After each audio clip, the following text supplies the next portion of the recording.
introducción. Bueno, pues lo que les traigo hoy en esta sesión es introducir sobre la evaluación neuropsicológica. En otro momento pudimos hacer una introducción. En este caso me gustaría explicarles un poquito más en detalle en qué consiste el proceso de evaluación neuropsicológica, qué es lo que hacemos los neuropsicólogos. Creo que en esta presentación no había incluido una diapositiva de presentación. Mi nombre es Tamara Luque, yo soy neuropsicóloga clínica y cognitiva, soy psicóloga obviamente licenciada y también soy maestra de metodología de investigación. Entonces, sé que el área de la neuropsicología sí de las neurociencias, pero no siempre el de neuropsicología es tan conocido. Entonces, bueno, a lo largo de varias sesiones, porque el contenido es bastante extenso, obviamente esto da para una maestría completa, quiero empezar con la introducción y me gustaría en las siguientes sesiones que tengo el gusto de dar también aquí en la universidad poder platicar de los distintos instrumentos, diferentes técnicas, de cómo trabajamos también de cara a la rehabilitación, etcétera. Pero bueno, vamos a empezar como digamos por el principio para no, para hacerlo bien. Como el compañero ha dicho, pues si tienen alguna pregunta, yo prefiero como continuar con la, más o menos hacer la presentación y que ustedes puedan tener las preguntas al final, precisamente pues para no, para aclarar las dudas sobre la marcha. Yo siempre dejo como 10, 15 minutos para que podamos establecer un diálogo porque me gusta conocerles, saber qué es lo que están pensando, las dudas que se quedaron. Entonces no se preocupen si no puedo ver al día o al momento los comentarios que están haciendo en el chat, pero no se preocupen que yo siempre vuelvo atrás a ellos cuando termine la presentación, entonces ahí podemos abrir los micrófonos y conocernos un poquito más. Bueno, pues sin nada más, sin más preámbulo, les introduzco, bueno, la neuropsicología se basa en la neurociencia, ahorita veremos exactamente qué es, pero les quería dejar acá una cita de Stanley Prusiner, Premio Nobel de Medicina, que dice que la neurociencia es por mucho la rama más excitante de la ciencia, porque el cerebro es el objeto más fascinante del universo. Cada cerebro humano es diferente y el cerebro hace cada ser humano único y define quién es. Esto define muy claramente también por qué yo me enamoré de la neurociencia, ¿no? Y les decía, yo estudié psicología y pues una tiene muchas opciones y como en primer año dan neurociencia, al menos en España, yo soy española, estudié allá, entonces me apasionó, pero pensaba que no tenía salidas meramente de investigación. Entonces, bueno, fue como me fui moviendo por otras áreas más relacionadas con la capacitación y demás, y los recursos humanos, pero un poquito antes de terminar, pues empecé a descubrir la labor que tienen los neuropsicólogos, ¿no? Y realmente como, pues la verdad es que es un trabajo fascinante, porque el cerebro es fascinante. Entonces, la verdad es que yo no me canso nunca de hablar de estos temas, porque me enamora muchísimo. Voy a checar si me están escuchando. Ah, sí. Sí, yo tengo el volumen a tope. Sé que siempre a veces sucede algo así, pero yo lo tengo como al tope. Entonces, si ven que escuchan bajito, pues chequen sus volúmenes, por favor. De todas formas, me van diciendo. Entonces, bueno, por eso les traigo esto, porque en realidad a mí me apasiona mucho hablar del cerebro. Y precisamente como dice en la cita, el reto que tenemos los neuropsicólogos es que en realidad cada cerebro también es diferente, a pesar de que podamos aprender determinados principios básicos y generales que digamos obviamente son comunes en todas las personas, en realidad cada cerebro es diferente y es idiosincrásico totalmente. Y cuando nosotros nos encontramos con un paciente, tenemos que tratar a ese paciente como si fuera único. Al final, obviamente, tenemos como consideración los marcos teóricos que son necesarios para que podamos hacer nuestra intervención y nuestro trabajo adecuadamente, pero la realidad es que no podemos predecir cómo funciona un cerebro y otro. Podemos hacer ciertas predicciones con algunos factores, por ejemplo, con la inteligencia premórbida en el caso de que haya habido algún tipo de lesión, pero es muy difícil prever y a veces, pues, les puedo comentar que en la práctica clínica, pues, uno se lleva también sorpresas muy positivas de que a lo mejor hay pacientes que quizás estaban un poco más comprometidos y de repente, pues, su capacidad de reacción es muy buena. Y también hay otra cita, no recuerdo ahorita de quién es, pero precisamente habla que, claro, justo es el cerebro el que nos hace únicos a nosotros. Todo lo que sentimos, todo lo que pensamos, todo lo que percibimos, todo lo que entendemos está en el cerebro. Por eso me parece tan apasionante, ¿no? Obviamente a partir del cerebro luego hay conexiones con todos los órganos del cuerpo, pero digamos, todo sucede en el cerebro. Y es por eso lo bonito de conocer cómo funciona para poder entender también el comportamiento humano, ¿de acuerdo? Y entender por qué algunas personas somos de una forma, otras de otros, y nos define nuestra personalidad también viene de la mano del cerebro. Ahí, dejen que no. Ahí está. Bueno, entonces, ¿qué es? la neuropsicología, vamos a empezar por ahí, ¿no? Les decía que la neuropsicología deriva de los estudios de neurociencia, aunque en realidad los estudios, los orígenes de la neuropsicología son bastante antiguos. En todo caso, es una disciplina relativamente nueva, es relativamente joven si la comparamos con otro tipo de ciencia. Lo que se hace en la neuropsicología es que se estudia las relaciones entre la conducta y el cerebro. Y ahorita les explico más en detalle. Por ejemplo, nosotros podemos tener una imagen del cerebro, podemos tener un conocimiento de la base. Cuando me refiero al cerebro, me refiero como a la base fisioanatómica, ¿vale? Que tenemos física, o sea, el cerebro como tal, no la mente es otra cosa. Entonces, cuando tenemos a lo mejor nociones de que ha habido una lesión en el cerebro, bien por técnicas de neuroimagen, porque había un traumatismo, porque había una ACV, un accidente cerebrovascular, o algún tipo, por ejemplo, de trastorno de neurodesarrollo, pues lo que hacemos es que a partir de una suposición de que hay una lesión cerebral, lo que hacemos es mediante técnicas de evaluación y distintas pruebas, ahorita veremos en detalle, podemos inferir cuál es la afectación o cómo es la influencia en el comportamiento a raíz de esa lesión o de ese daño. Cuando hablamos también de comportamiento de conducta, estamos hablando en neuropsicología de funciones cognitivas, que vamos a ver que son, por ejemplo, la memoria, el lenguaje, las funciones ejecutivas que engloban la flexibilidad cognitiva, la organización, la planificación, el juicio social, por ejemplo. Luego también temas de praxias, que son temas de cómo podemos hacer movimientos motores finos y también la visopercepción, ¿vale? Eso también son habilidades cognitivas. Entonces, lo que hacemos es que inferimos eh, tenemos conocimiento de que ha habido una afectación en el cerebro y lo que hacemos es evaluamos mediante unos test y podemos determinar el grado de afectación o cuáles son las consecuencias, digamos. Pero también puede funcionar a la inversa, que nosotros tengamos un paciente en el que en principio no podamos no tengamos evidencia a nivel cerebral, pero sí podemos, vienen referidos a consulta porque hay un cambio, por ejemplo, en la conducta, ¿no? O algo, en la persona, por ejemplo, en el caso de los niños tienen problemas de aprendizaje, o en el caso de los adultos mayores, pues pueden ser presencias de, ¿no? De olvidos y demás. Entonces lo que hacemos es evaluamos a partir, o sea, el paciente llega por una afectación en el comportamiento, en la conducta, que nosotros evaluamos y en función de la evaluación, si sale algo digamos, sospechoso, podemos ya pasar también a hacer técnicas de neuroimagen. Entonces, a partir de la observación de déficits o alteraciones en el comportamiento en esas pruebas estandarizadas habitualmente, podemos inferir que puede haber algún tipo de afectación en el cerebro, que puede ser, ya decimos, de origen traumático, origen que no haya estado madurado suficientemente como en el trastorno de neurodesarrollo o también una afectación neurodegenerativa como es en el caso de los adultos mayores. Entonces, digamos que siempre la conducta siempre va a ser lo manifiesto, lo que nosotros observamos, y el cerebro es precisamente lo que no podemos ver. Ahorita, gracias a Dios, sí, con muchas técnicas de neuroimagen, que ha avanzado mucho también la neurociencia y otro tipo de instrumentación que podemos utilizar para poder ver y analizar realmente cómo funciona nuestro cerebro. Los niveles de activación en distintas áreas y también incluso si hay algún tipo de sangrado o de lesión también se puede observar en las técnicas, ¿de acuerdo? Entonces siempre nos movemos en este argumento, ¿no? Las aproximaciones. Entonces, como les decía, se detecta o se produce un daño y evaluamos el impacto que tienen las capacidades cognitivas de la persona y también cómo afecta su desarrollo en el caso de que sean personas menores, ¿no? Niños y niñas, o a su desempeño en la vida cotidiana cuando estamos hablando de adultos. Habitualmente en etapas tempranas es mucho más observable gracias, ¿no? A la parte más académica en la que ahí vemos que quizá el niño no, puede ser que no esté teniendo un tema de comportamiento, que esté teniendo dificultades para determinados tipos de aprendizaje como lingüísticos, de capacidad lectora o de matemáticas.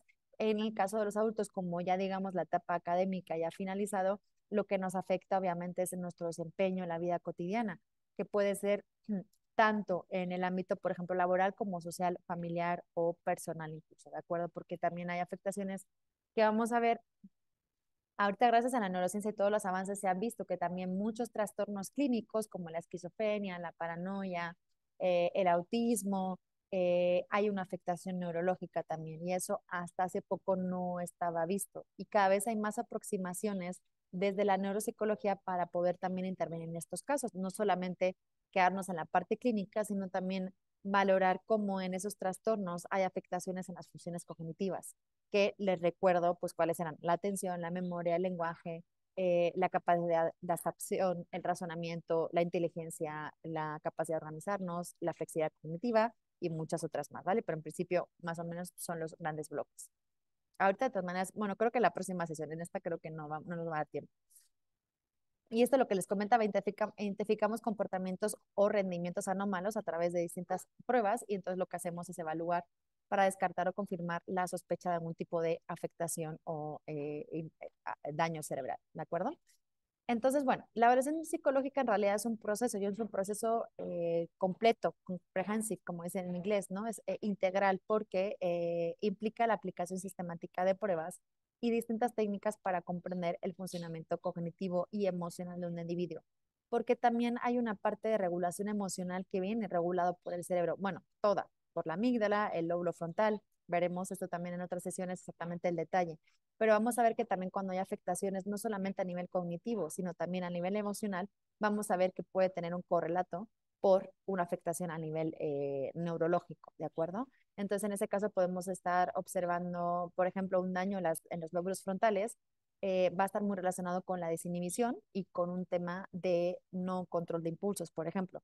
Entonces, eso va a hacer que haya mucha más habilidad emocional en la persona, que haya muchos más problemas, por ejemplo, de gestión de sus propias emociones o incluso de gestión de la ira, ¿no? De acuerdo a la agresividad.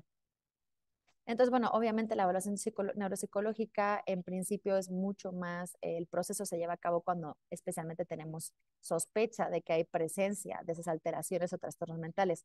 Obviamente son procesos de evaluación que requieren el trabajo además conjunto de, habitualmente se trabaja con otros compañeros y con otras disciplinas, entonces no es algo que la gente haga así como al uso, ¿no? La verdad es que a mí mi sueño es que sí exista eso de que podamos tener una evaluación neuropsicológica cuando más o menos somos pequeños para si nos pasa algo durante, ¿no? Que podamos tener siempre un marco de referencia.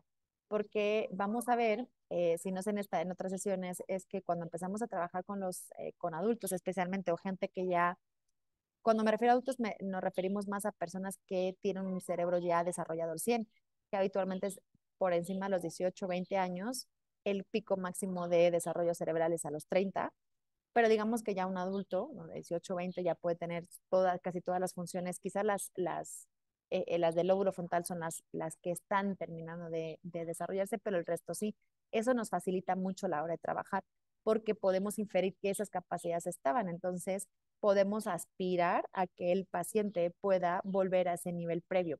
El tema es que normalmente no tenemos ese dato y lo que encontramos también en consulta puede ser es que en ocasiones son acentuaciones de déficits que ya estaban presentes, pero igual no pasaron, o sea, pasaron desapercibidos.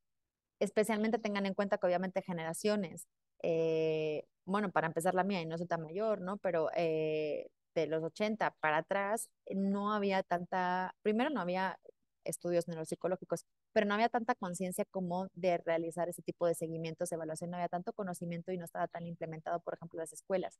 Entonces, bueno, pues dificultad pasa que muchos casos, por ejemplo, en personas que tienen autismo, tienen TDAH, que llegan a consulta y pareciera que es algo que viene de la nada, pero en realidad viene también de familiares, hay antecedentes familiares, solo que ellos no fueron tratados de identificados, ¿de acuerdo? Entonces, es un proceso especializado, se tiene que llevar a cabo por profesional especializado, no se puede aplicar, no sería ético ni adecuado que cualquier profesional las utilizase porque requiere obviamente un conocimiento sobre cómo funcionan los procesos y cómo están desarrollados, especialmente cuando se trabaja con niños. El trabajo con niños es más complejo porque ahí tenemos que determinar primero si por la edad del niño debería haber tenido esa aptitud, digamos, o esa función cognitiva ya desarrollada, porque no le podemos pedir entonces que alcance un hito que en realidad no tiene que haber alcanzado por tema de edad cronológica, ¿de acuerdo? Y edad de desarrollo.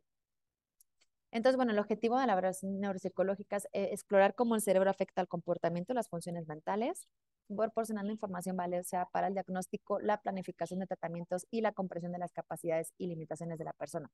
Lo quería decir antes con el tema de que en realidad estaría muy bien, ¿no? Que se pudieran establecer estas intervenciones, es que en realidad también conocer el perfil propio, ¿no? De cada uno de neuropsicológico, pues nos proporciona también información sobre nuestros puntos débiles y nuestros puntos fuertes. Y eso nos puede ayudar también a saber, por ejemplo, cómo aprender con mucha más eficiencia a qué procesos podemos compensar con otros para que nuestro funcionamiento cerebral y a nivel funcional, laboral e intelectual sea el óptimo, ¿no? Entonces sería como, a mí es a lo que me gustaría que llegásemos, ¿no? Que pudiésemos cada uno también tener esa foto de personal para saber cuál es, ¿no? Nuestro, digamos, funcionamiento base del cerebro y también utilizarlo a nuestro favor. Pero, por ejemplo, también, de nuevo, o sea, no solamente nos limitamos al diagnóstico, sino que la idea es que obviamente toda la información que recabamos durante este proceso es que planifiquemos tratamientos, porque la neuropsicología no solamente es evalúa y ya, sino que sí hay una parte, yo creo que es, bueno, las dos son importantes, si no hay una buena evaluación no se puede hacer una buena intervención, pero obviamente el objetivo es poder ayudar a esas personas a restablecer las funciones. Ahorita veremos cuáles son las aproximaciones en este sentido para poder restituir o mejorar las funciones con distintos enfoques. Bueno, ¿qué más objetivos encontramos? Este era como el objetivo general, pero ¿qué objetivos concretos encontramos en la evaluación neuropsicológica?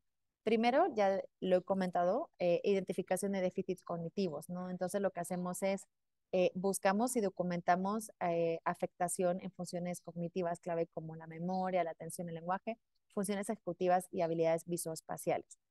También podemos encontrar el objetivo de establecer un diagnóstico diferencial. Lo que hacemos es que si nosotros establecemos un buen screening neuropsicológico, podemos diferenciar entre diferentes afecciones neuropsicológicas y psiquiátricas. Decía que también hay perfiles neuropsicológicos, se ha visto particulares con determinados trastornos a nivel clínico y también de diferenciar los efectos de las lesiones cerebrales de otros factores ambientales o médicos. Hay veces que, por ejemplo, puede llegar gente, especialmente como gente mayor, y que a lo mejor está acusando problemas de memoria, y en realidad es que a lo mejor toman alguna medicación para otras cosas que hace que les está afectando la memoria, ¿de acuerdo? O cuando la gente tiene epilepsia y toma anticonvulsivos de manera constante, sí se ha visto que esos medicamentos lo que hacen es que como bajan tanto la arousal, la persona tiende a estar mucho más apática, digamos, menos activa, menos rápida, menos ágil mentalmente, ¿no? Entonces también eso es importante diferenciar también efectivamente que no vayamos a dar un tratamiento a alguien cuando en realidad los motivos de esos déficits pueden estar causados por otras circunstancias y no necesariamente por una lesión cerebral. También como comentaba previamente, es muy importante de cara a la planificación del tratamiento. Nosotros tenemos información clave para hacer planes individualizados. Como les decía al principio, y no era en vano, que les quisiera como destacar esa importancia de que cada cerebro es único y que tenemos que tratar siempre a nuestros pacientes como si fueran pacientes, personas aisladas y únicas, porque su funcionamiento primero su perfil de afectación va a ser único y aunque encontremos a dos personas con un perfil bastante similar, el curso de la lesión, de la demencia, del trastorno, de la degeneración o incluso el curso de la recuperación va a ser muy distinto, ¿de acuerdo? Esos son factores porque luego afectan factores genéticos, factores relacionados como ese también de la inteligencia premórbida, el nivel sociocultural, eh, por el tema, ¿no? Del nivel de estudios, muchísimas más cosas.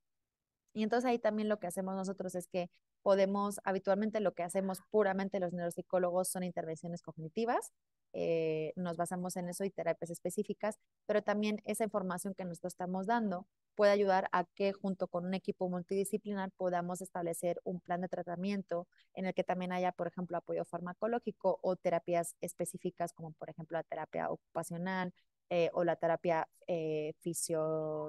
fisioterapéutica, ¿no? Porque, por ejemplo, cuando hay hemiplegias o hemiparesias o trastornos de la marcha o cuando hay algún tipo de afectación motora, obviamente también puede afectar bien a la motricidad fina, puede afectar también a la motricidad gruesa, como el tema de que la gente pueda vestirse sola o que pueda utilizar instrumentos como lapiceros o cubiertos o también incluso pues el hecho de caminar, ¿no? Entonces hace falta también a veces incluir terapias de otro tipo. Y también el pronóstico seguimiento. La idea es obviamente evaluar la progresión de los trastornos neuropsicológicos en el caso de que sean como degenerativos especialmente. Si nosotros hacemos evaluaciones paulatinas de seguimiento, nos van a permitir observar cuál es el grado de deterioro. También cuando es otro tipo de lesión, ver si esa lesión, por ejemplo, cuando se debe porque hay un tipo de hemorragia cerebral que habitualmente se absorbe naturalmente por el cerebro. Cuando no esto es así, genera daños en el cerebro, entonces también podemos observar si ese, una vez que está absorbido, veremos que el comportamiento vuelve a ser como el base de la persona, entonces también podemos, nos puede servir para observar o determinar si determinados trastornos, cuál es su progreso, ¿vale? Si están remitiendo o si están progresando. Y esto nos permite proporcionar una base para estimar el pronóstico a corto y largo plazo y para, obviamente, monitorear el progreso a largo plazo, a largo del tiempo, perdón.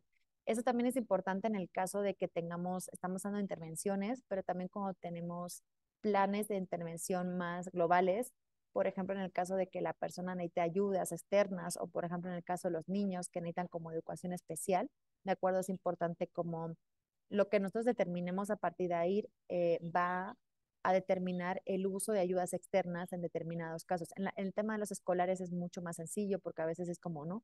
Que puedan tener un servicio de educación especial, que puedan tener, en el caso de los niños autistas, que puedan tener un maestro en sombra, pero también las personas más adultas pueden tener como apoyos, especialmente, por ejemplo, cuando tienen demencia y demás, o sea, como algún tipo de intervención adicional o incluso servicios públicos. Entonces, obviamente esto nos permite determinar la adecuación, la necesidad y obviamente si es necesario seguirlos manteniendo en el tiempo o no. Y acá pues les comento cuáles son las funciones cognitivas que ya más o menos se las introduje al principio, pero bueno, para que sepan exactamente a qué nos referimos con cada una de ellas, para que puedan entender también lo siguiente. Entonces, estos son normalmente los 5 bloques. Hay una parte también, obviamente, hay una parte sensorial. El cerebro obviamente tiene una parte motora, pero digamos que cuando hablamos de funciones cognitivas, no, esas serán funciones motoras o sensoriales. Cuando hablamos de funciones cognitivas, habitualmente trabajamos en estos 5 bloques, ¿de acuerdo? Entonces tendríamos memoria, que es la capacidad que tenemos para almacenar, retener y recuperar información a corto y largo plazo. Es un término fácil de entender. También tenemos la función de atención, que tiene que ver con la capacidad que tenemos para concentrarnos y para focalizar nuestra mente, nuestros recursos cognitivos, digamos, nuestro pensamiento y nuestra inteligencia en tareas específicas, ¿de acuerdo? Es la capacidad que tenemos para poder centrarnos en tareas, no distraernos y también incluso para trabajar, ir alternando atención, ¿no? Yo estoy ahora atendiéndoles a ustedes, pero dentro de un rato igual estaré escuchando al pajarito que está aquí arriba, ¿no? Entonces también tenemos hay varios modelos de atención que veremos más adelante también en función de los distintos tipos. También igual memoria, también tenemos, vamos a encontrar en función de los distintos modelos teóricos, distintos subtipos. A esto que me refiero de los modelos teóricos, lo traigo ahorita a colación justo a raíz de lo que he dicho. El neuropsicólogo siempre trabaja desde un marco teórico. En estas habilidades, funciones cognitivas hay distintos modelos, entonces hay distintos autores que plantean diferencias y la evaluación que tenemos y que nosotros evaluamos y que establecemos se basa siempre sobre el modelo teórico que tenemos. Es decir, si yo estoy moviéndome en el modelo de memoria a corto plazo, memoria a largo plazo, memoria operativa, voy a establecer pruebas que midan todas esas funciones, ¿de acuerdo? Y siempre, siempre no es que evaluemos como en vacío, es muy importante, por eso decía que tenemos que ser profesionales cualificados, ¿cierto?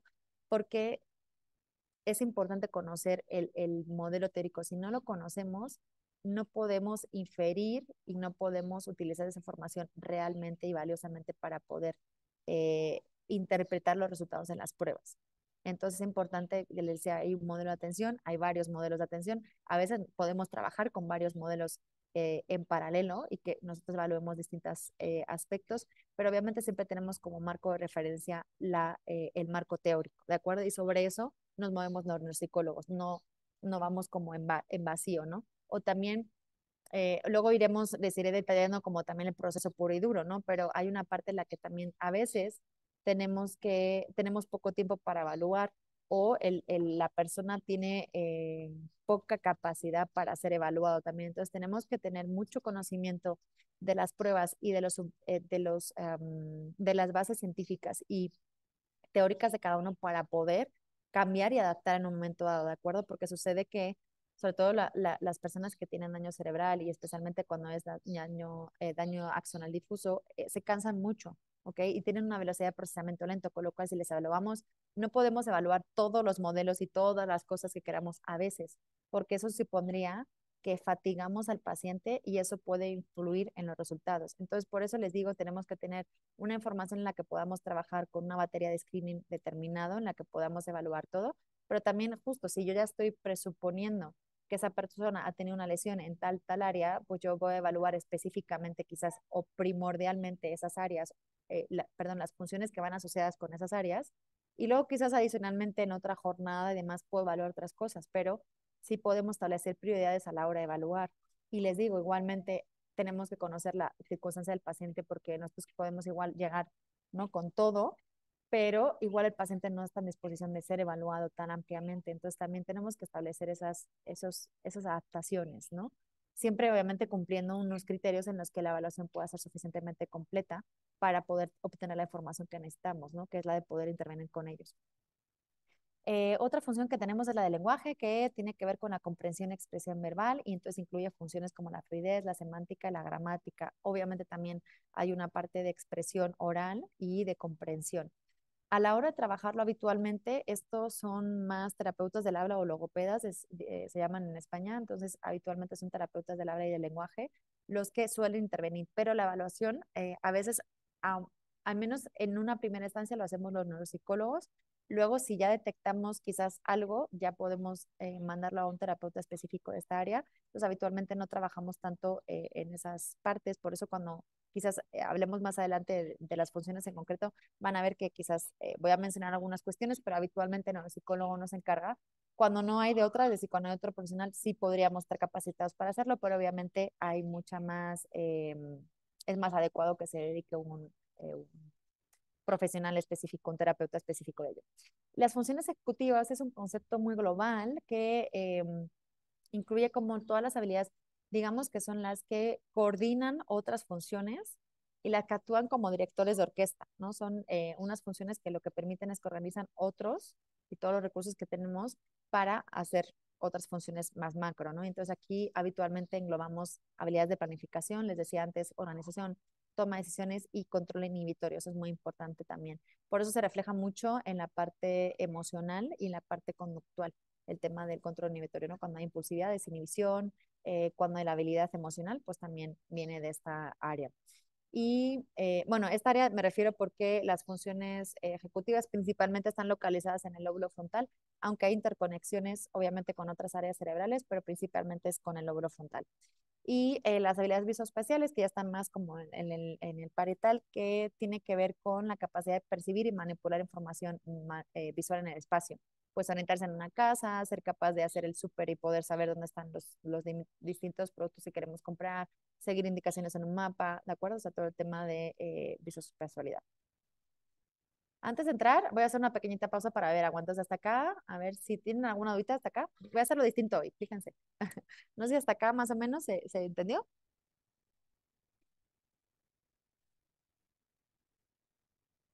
Rita, sí. No sé si quieres hablar o dijiste Sí, que... sí, sí. Sí, porque me surgieron varias dudas, fíjate. Entonces te quería preguntar si se usa algún medicamento para las personas con problemas con esas funciones cerebrales Pues depende. En realidad es que va a depender. de la gravedad. Depende de la dificultad. Hay veces que no hay medicamentos, ¿sabes? Que también aunque queramos no hay medicamentos. O sea, de funciones ejecutivas, por ejemplo, no hay medicamentos. De lenguaje tampoco hay medicamentos. Sí puede haber algunas con temas de atención, con algunas, bueno, la memoria puede verse, pero no hay medicamento para todo. La realidad es que no hay medicamento para todo, porque si no sería mucho más fácil, incluso nosotros no existiríamos los neuropsicólogos. Vamos a ver justo ahorita en las siguientes diapositivas cómo son los abordajes. Entonces, a veces es que no se puede dar medicación. Sí, a veces lo que se hace es que se hace un tratamiento conjunto, porque obviamente, o por ejemplo, los niños de déficit de atención, a veces se les da medicación para atenuar los síntomas y poder trabajar en la parte conductual. ¿De acuerdo? No es uno u otro, a veces también se hace combinado y es necesario para poder trabajar de manera combinada, ¿no? O Ujú, gente que tiene ataques muy reiterativos de epilepsia, que en realidad es imposible que tenga una vida normal, pues tienen que estar medicados y luego ya con eso también podemos trabajar en lo conductual, porque si no, a veces eso interfiere, el síntoma interfiere con, digamos, la manifestación conductual. ujú. Pero no siempre llevan medicación y no siempre pueden llevar medicación. Y en el caso para hacer esta evaluación neuropsicológica, eh, sí se usan, por ejemplo, pruebas proyectivas, test, cuestionarios específicos a la edad de las personas. Y en el caso de esto, ¿qué pasa si las pruebas proyectivas no te dan un diagnóstico muy claro? ¿Usted se envía a las personas a sacarse, por ejemplo, una resonancia magnética o cualquier otro estudio? Normalmente ya te digo que habitualmente llega la gente, si es por lesión, ya quizás han tenido algún tipo de estudio de neuroimagen y llegan a consulta. En el caso inverso, que puede ser a lo mejor, por ejemplo, yo creo que el ejemplo más práctico que pueden visualizar es cuando es en entorno académico, es que el niño está presentando algún tipo de alteraciones en las puntuaciones, en el comportamiento de clase, entonces ya le pueden derivar a un estudio y Ujú, una evaluación que llevamos a cabo los neuropsicólogos. Entonces ahí ya podemos ver y entonces ya pues les hacen a lo mejor algún tipo de imagen. Con TDAH en algunos sitios también hacen técnicas de neuroimagen, pero ujú, no siempre tiene que ser así. El tema no son pruebas proyectivas, son siempre pruebas estandarizadas y pruebas de carácter cognitivo. Entonces vamos ujú, a ver que ahí en las últimas diapositivas, entonces al final de esta jornada o mini máster que les voy a dar de neuropsicología, vamos a hablar precisamente, les voy a enseñar algunas de las pruebas que utilizamos. Entonces, sí se utilizan instrumentos de estandarizados. ¿Por qué? Porque eso nos permite objetivar. No es que ya a mí me aparezca que el paciente hizo esto, esto. No, lo que nos permiten las pruebas estandarizadas es que nos permiten cuantificar el daño y aparte tener una medida objetiva, de manera que no sea solamente juicio clínico. No es como cuando hablamos en psicología clínica que todo se basa o casi todo en realidad con un juicio clínico, si cumple los criterios del DSM-4, sí o no. En este caso tenemos que hacer las pruebas sí o sí. Otra ujú, cosa es que se tomen las pruebas y luego además lo que hacemos es que entrevistamos a los familiares, hay una observación también, o sea, luego tenemos, es una evaluación, como decía, más completa, más integral en la que tenemos diferentes instrumentos, diferentes herramientas. ujú, Tampoco podemos basarnos solamente en las pruebas estandarizadas. Es necesario que tengamos habitualmente una entrevista clínica con la persona, o sea, el paciente, con la familia para evaluar antecedentes. Si es un niño en etapa escolar, pues habitualmente con algún maestro ujú, y luego también le aplicamos las pruebas y luego a veces también tenemos observación, porque cuando nosotros estamos aplicando, es que, bueno, iba a ser muy divertido, pero no es divertido el contexto en el que evaluamos a las personas, ¿no? Pero se observa mucho, uno gana mucha información observando, solamente con cómo la persona se enfrenta a la tarea, no solamente es la información de la pura prueba estandarizada y el puntaje, sino nos da una información cualitativa que es importante tener en cuenta también, porque vemos si se frustra, si tiene poca tolerancia al error, si cuando se le corrige aprende o no, si no sabe manipular los objetos, entonces ahí ya podemos intuir que hay un tema motor. Podemos ahí como muchas cosas. Si cuando le corregimos no corrige, eso es que tiene un tema de función ejecutiva, porque no vuelve. Entonces, bueno, pues obviamente les decía, esto es para una maestría de 2 años, que fue la que hice yo, pero bueno, vamos a ir viendo como poquito a poco cómo descifrar esta magia de la neuropsicología, pero sí, evidentemente hacemos varios instrumentos proyectivos, no se utilizan mm, ujú, ujú, porque nos centramos como eso, en procesos cognitivos, no es tanto como emocional, eso ya puede ujú, ser, también puede ser que si nosotros trabajamos en un centro en el que tenemos compañeros, obviamente hay un equipo multidisciplinar, habitualmente hay un psicólogo también, ¿no? Un terapeuta, entonces se hace como una aproximación. Para también el tema emocional, porque cuando una persona sufre un daño cerebral, hay una parte también que es necesario darle apoyo. Y ahí, por ejemplo, que tú me preguntabas, a veces es necesario darles medicación, a veces por el tema emocional porque pues están en shock de que no les han dicho que tienen demencia o que tienen muchos altibajos o que están muy deprimidos porque han perdido su trabajo o han perdido, claro, muchos de estos pacientes pierden su vida, o sea, es ujú, como empezar una vida de nuevo, entonces también ujú, pueden tener una afectación que ya no es que tengan algo neurológico vinculado con ellos, sino que lo que les está pasando genera unas consecuencias a nivel psicológico y emocional, que eso a veces sí hace falta dar psicoterapia o también a los familiares, ¿no?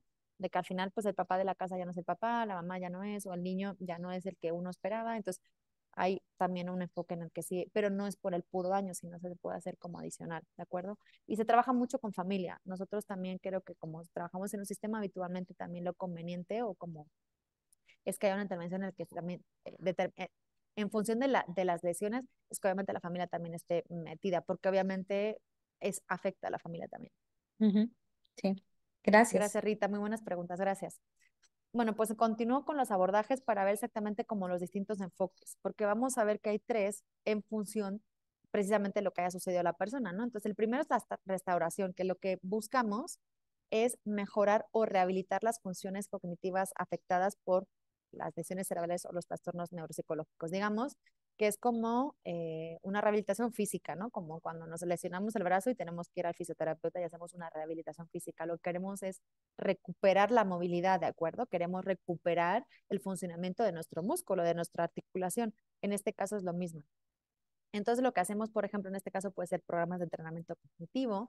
En este caso también hay algunos de estos típicos, ¿no? Brain Gym es un entrenamiento cognitivo más preventivo que de intervención, pero pudiera utilizarse, ¿no? Ejercicios específicos dirigidos a fortalecer, perdón, áreas cognitivas debilitadas, o sea, como focalizados precisamente los déficits del paciente, y también técnicas de estimulación cognitiva. Acá encontramos que en algunos casos hay técnicas transcraneales, en las que se conectan electrodos al paciente, o se hace algunas técnicas en las que también se trabajan como a nivel neurológico, ¿de acuerdo? No son las más frecuentes porque requieren maquinaria que habitualmente uno no tiene en consulta, pero bueno, en los centros de rehabilitación que se pueden tener, sí puede haber como técnicas de estimulación. Por ejemplo, en los casos de Parkinson se ha visto que la implantación, bueno, sí, la implantación de unos implantes precisamente como que estimulan las neuronas, disminuyen los síntomas, por ejemplo, motores, ¿no? Del tema del temblor. Entonces, bueno, pues ahí también entrarían ese tipo de técnicas. Entonces, el objetivo es restaurar o mejorar la función mediante, o sea, original. Lo que queremos es que lo que ya no funciona, funcione como antes, ¿de acuerdo? Entonces, lo que hacemos es que nos basamos en la plasticidad cerebral y la adaptación cerebral. La plasticidad cerebral menciona que nosotros, el cerebro tiene una capacidad magnífica, que es que cuando hay una lesión, de forma natural, las áreas aledañas absorben o se hacen cargo de esa función que está dañada. O digamos que como que son así entre amigos, dicen, ah, pues si estos amigos se nos cayeron, pues ahí vamos a hacerles el paro, ¿no? Vamos a ayudarles y a hacer lo que ellos hacían. Es una función que habitualmente, obviamente, cuando en etapas más tempranas, es mucho más potente que cuando ya nos vamos haciendo mayores, la capacidad de plasticidad cerebral es menor. Entonces, bueno, por eso los niños cuando tienen ciertas lesiones sí tienen una intervención y por eso la importancia de una evaluación temprana y a tiempo, pues puede haber una adaptación y una recuperación al 100 de la función como si no hubiese pasado nada, entre comillas, ¿no? Eh, el siguiente enfoque es la compensación. Esto es cuando ya no podemos restablecer, la verdad es que la restauración diría que es mucho más frecuente en etapas tempranas. Cuando ya se es adulto es un poco más difícil que haya una restauración al 100. Entonces, bueno, un segundo enfoque es el de la compensación, que lo que hacemos es, no podemos restablecer la estrategia o la función per se porque ya no se puede, por lo que sea, por la edad, por la edad. Entonces, lo que hacemos es desarrollar estrategias alternativas que nos permitan superar esas limitaciones que nos están generando los déficits cognitivos. De manera que lo que hacemos es que fomentamos un funcionamiento adaptativo de la persona. Lo que hacemos justo también es abordar la lesión desde un enfoque adaptativo, pero eso compensando, ¿vale? Entonces, por ejemplo, acá yo siempre utilizo la metáfora de la muleta, ¿no? Cuando nos rompemos algo, entonces tenemos que ir con muletas, o eso es una compensación que a veces es durante un tiempo y a veces es para siempre, ¿no? Entonces, en este caso, o llevar lentes, por ejemplo, ¿no? Cuando ya no podemos, pues ya tenemos la visión que tenemos, no podemos restaurarla, no podemos tener la visión que teníamos cuando teníamos 2 años, ¿no? Entonces, lo que hacemos es compensamos y, por ejemplo, exactamente un ejemplo muy, en otro ámbito es usar lentes de corrección, ¿de acuerdo? Entonces, en el campo de la neuropsicología, algunos ejemplos pueden ser el uso de recordatorios visuales, agendas electrónicas, o la repetición de información para cuando tenemos problemas de memoria, ¿no? El tener que decir a la persona varias veces las cosas o que tenga recordatorios también en el móvil, que use una agenda para recordarlo todo. Entonces, eso podrían ser compensaciones.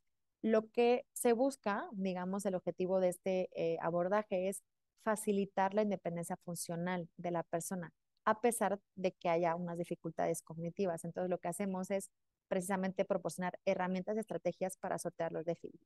Entonces hay veces que podemos, siempre va a ser una intención, a veces hace como la par, sobre todo en los primeros plazos, vamos a intentar restaurar. Cuando vemos que ya no se puede restaurar tanto, vamos a optar por la compensación, pero también puede ser como en paralelo, porque les digo, a veces ya en etapas adultas es muy difícil quizás llegar a una recuperación y a una al 100 porque nuestra plasticidad cerebral es menor. Entonces, podemos, obviamente, estos abordajes pueden ser paralelos, podemos trabajar para restaurar la función lo máximo que se pueda, pero luego también podemos compensar.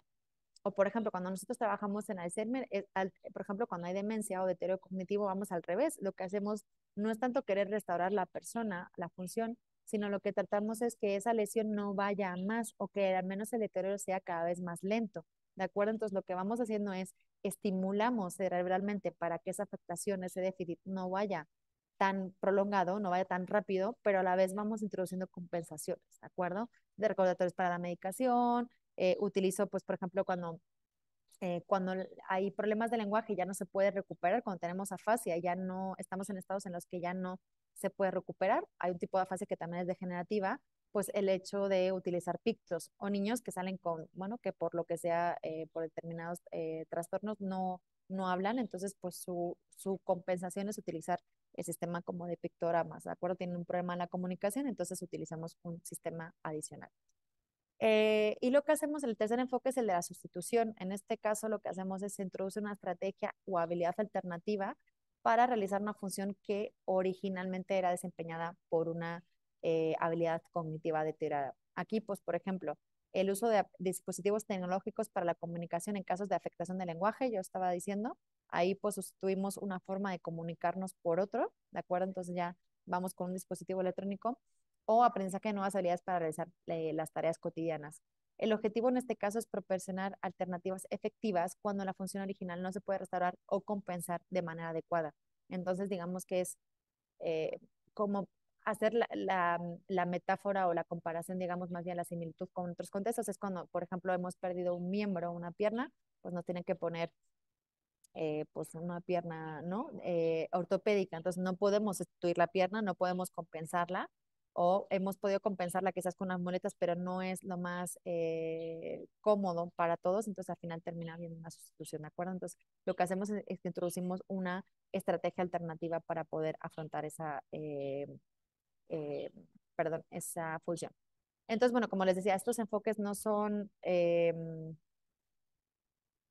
perdón, me distraje con el rayón. No son mutuamente excluyentes y a menudo se implementan de manera combinada dependiendo de la naturaleza y gravedad de los déficits neuropsicológicos. Como le decía, habitualmente pues trabajamos un poco en conjunto y vemos, porque a lo mejor hay unas funciones que sí se pueden recuperar, otras no, y incluso dentro de la misma función podemos como ir trabajando en paralelo, porque pues siempre el enfoque al principio sobre todo es vamos con todo y luego ya vemos con qué nos vamos quedando en función del avance también del paciente, porque puede ser que haya un beneficio.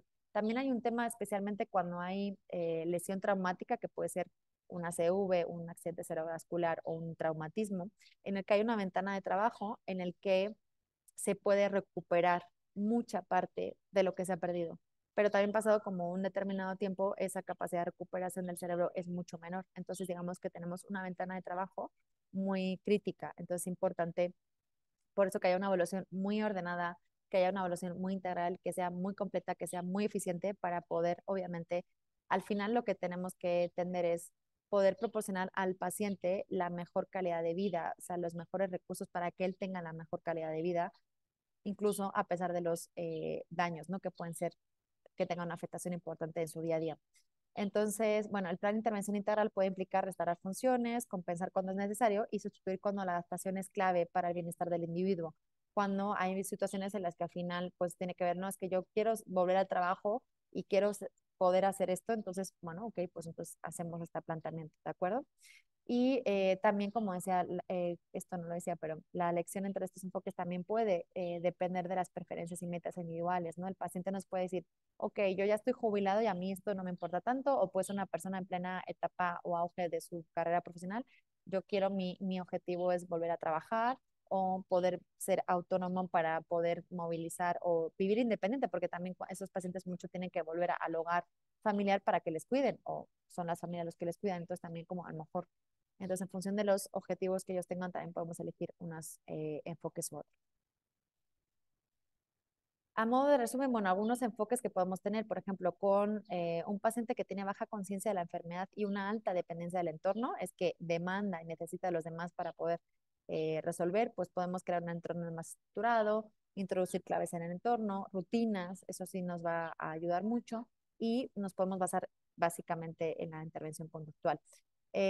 Bueno, vamos a ver que también el tema de la conciencia de la enfermedad es un tema muy interesante en consulta, porque hay muchos pacientes que tienen déficits muy grandes, pero no tienen conciencia. Y eso, por un lado, lo que hace al hilo de la pregunta de Rita, les hace que estén mucho más tranquilos y felices con la vida, pero obviamente es un problema porque ellos piensan que no tienen un problema, entonces se niegan a veces a colaborar y en algunos casos puede llegar a ser peligroso, ¿no? Porque puede ser gente que quiera manejar su coche, su carro, cuando en realidad no pueden o tienen una hemiplegia, o sea, así les prometo que he visto casos en el hospital, ¿no? De decir, no, yo voy a mi carro que está aquí aparcado, ¿no? Y pueden conducir aunque tienen medio cuerpo paralizado. Entonces, es difícil trabajar con ellos a veces por el tema de esa falta de conciencia, pero es verdad que a otro nivel, pues ellos viven más tranquilos, ¿no? Porque no son tan conscientes. Entonces, bueno, cuando también hay una buena capacidad de autorregulación, pues podemos entrenar el proceso alterado específicamente, podemos enseñarles a ellos a compensar de forma activa para también darles mayor papel, digamos, también en el proceso de rehabilitación, que eso obviamente les ayuda y les inspira mucho a nivel motivacional. Son procesos son muy costosos a nivel personal, ¿no? La gente, pues, es literal dejar de ser uno mismo y requiere mucho esfuerzo y también sufren mucho los pacientes.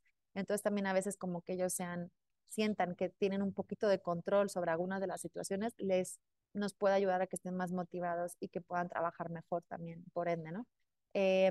Cuando tienen capacidad de autorregulación, pues podemos utilizarla para, obviamente en conjunto con estrategias metacognitivas, y también, bueno, pues podemos trabajar mucho con intervención cognitivo-conductual. Ahí trabajamos mucho con eso. A ver, quiero ver qué me queda. Voy a ver a ver, -10. Déjenme, solamente voy a hablar esta diapositiva, ya les dejo si quieren para que podamos plantear preguntitas. ¿Cuál es la base neuroatómica y neurofuncional de las funciones? Hemos visto la anatomía cerebral, lo que decía, ¿no? O sea, el cerebro per se en la parte más física.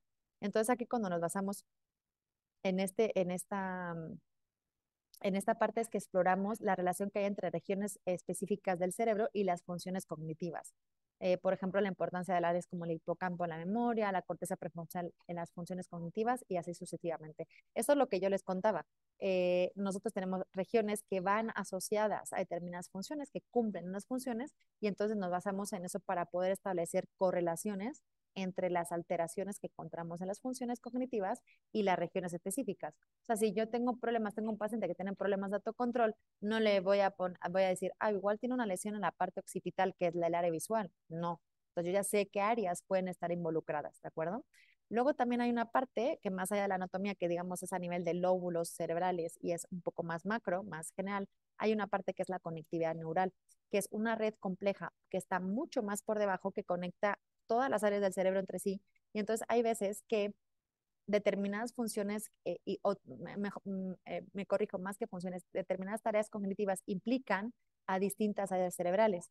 Entonces, lo que hace o cómo se articulan es porque hay conexiones entre ellas. Entonces, es importante también saber qué áreas, o les decía, la base teórica también de las tareas cognitivas, ver qué áreas están involucrándose a la hora de ejecutar esas tareas para poder hacer nuestras inferencias. Y también lo que decía, ¿no? La plasticidad cerebral que ya hablamos antes, tiene que ver como esa capacidad que tiene el cerebro para adaptarse y organizarse incluso después de una lesión, ¿no? Lo que tiene obviamente implicaciones en el trabajo de la rehabilitación neuropsicológica, porque sin plasticidad, pues obviamente no se podría hacer ningún tipo de nuestros trabajos, ¿no? Entonces, bueno, les voy a dejar acá porque ha habido mucho contenido, ha sido muy teórica. Entonces, bueno, les quiero dejar acá la diapositiva y me gustaría, pues, a ver, voy a ver si hay algún tipo más de dudas. Si quieren, pueden ir levantando la manita.